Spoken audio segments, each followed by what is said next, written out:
យថ្ពាល់ក្រហមឃើញសរសៃថ្ពាល់មាត់ខៃម្លេះទេបើញញឹមរឹតតែសំជាងគេត្រូវតែស្នេហា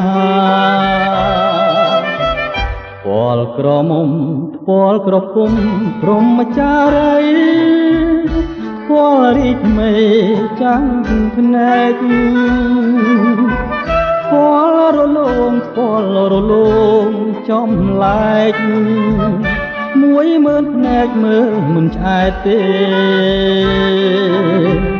គ្រាន់តែថ្ពាល់ដែលខ្ញុំមិនបានថាធ្វើឲ្យស្រាប់អងអារម្មណ៍ចងបាត់ថ្ពាល់បានមកដល់ដៃខ្ញុំនាងណាថាគុំមិនឲ្យខ្ញុំថាខ្ញុំត្រូវតែថាថាអើយថាថាអើយថាមិនឆ្អែតទេថាមហើយថែណាបើ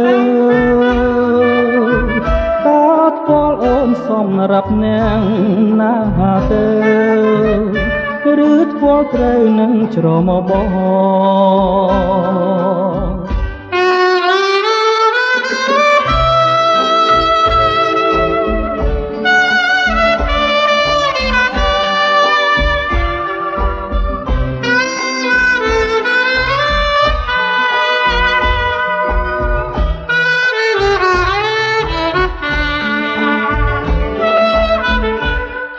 អើយថា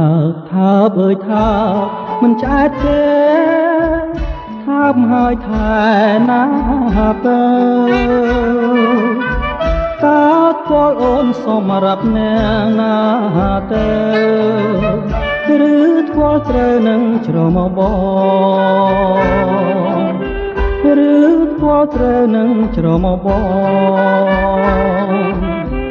ឬថ្ពាល់ត្រូវនឹងច្រមុះបង